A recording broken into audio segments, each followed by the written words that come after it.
Alright, on that last assignment, looks like I copied and pasted the wrong code for my Canon. So my Canon PNG actually should be this one right here. Okay, and this one I think looks a lot better. It works a lot better for the Canon that I want. So if you want to change this one, if you're following along with me and just kind of copying the code, this is the one that I use. Again, I still don't recommend using this one. I would recommend using the one that they have in the assignment, that last assignment that we did, which was in 5.2.2, okay? But this one is 5.2.3, where we're going to give the user the option to move the Canon.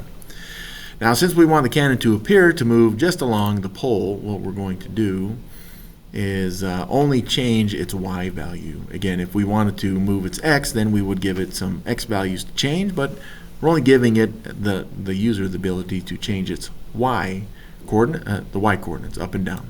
Now at the top of my code, again, you got our universal variables. Then we have the setup function, which has the 3 customized functions being called out.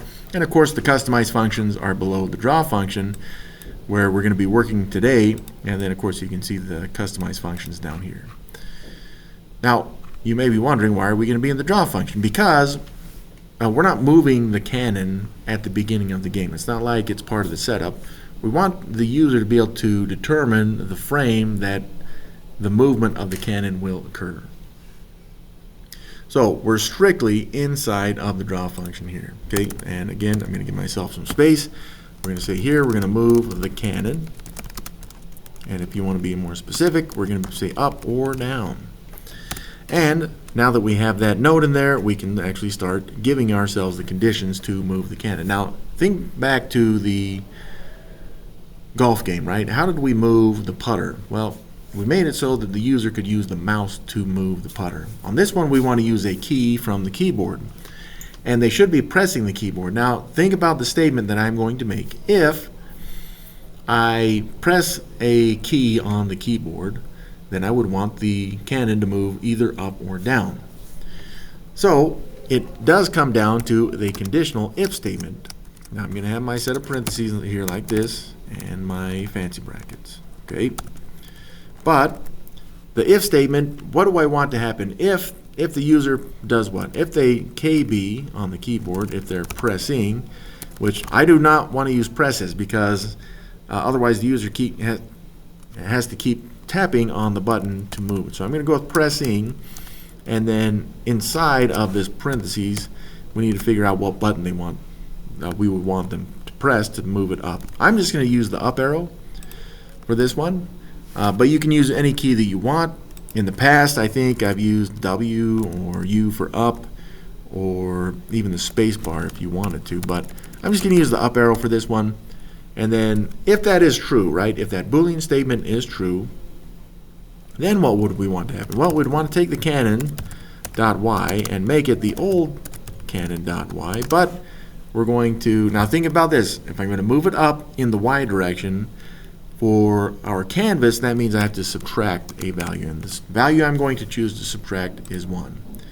If you want to make it move faster, you do 2, 5, you can even try 10 if you'd like to, but I'm just going to do, I'll do 1.15. How about that? Just to be a little different. Now, with all this code that we just put in there, we have an if statement with a Boolean and something to happen if that Boolean is true. You should run your code. If your code is not working, don't put in more code. In fact, if your code wasn't working before we put in this code right here, you shouldn't be on this assignment. You should be on the last video. Okay, now the problem with this, and so you should run your program and press the up button, see what happens. If your Canon moves, which it should move, then what we would want to happen is the ability to move it down, because right now if you push the down arrow or any other button, nothing happens. Now there's a couple different ways to do this. Now I like to put this on a new line. I like strictly a new if statement right here for moving it down. But you can also do an else if statement if you'd like. But I'm just going to stick with an if statement on this one. And so I'm just going to set up my if statement like this. And I'm ready to go. Okay, so if what? Well, again, I'm going to use the keyboard. And I'm going to go with pressing again. If they're pressing what? Let's finish this parentheses because I forgot it in the last one. But I wanted them to be able to press the down arrow. So if they press the down arrow, then I would like the cannon to go down. So the cannon.y will equal the old cannon.y, but again, I would move it down, which means I need to add, I'll just do the same value, 1.15. And again, run this code, make sure that it works. If it does work, you have a good working program. Of course, we can't fire the cannon. We can't really do anything else. We haven't created any obstacles, but we'll get that taken care of. In the meantime, this is all the code that we need for this assignment to move the cannon, because we're not moving it left and right. We're not moving it towards the mouse like we did with the putter in the last assignment. In this assignment, all we want to be able to do is make it look like it's on that, well, it's not even a pole, you guys.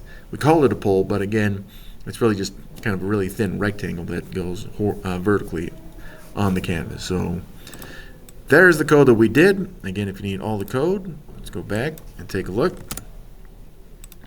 At the very top, again, here's my variables, and if you need to pause the video, do it. And then at the very bottom here, we got the setup function, the draw function, but then below that we have our customized functions.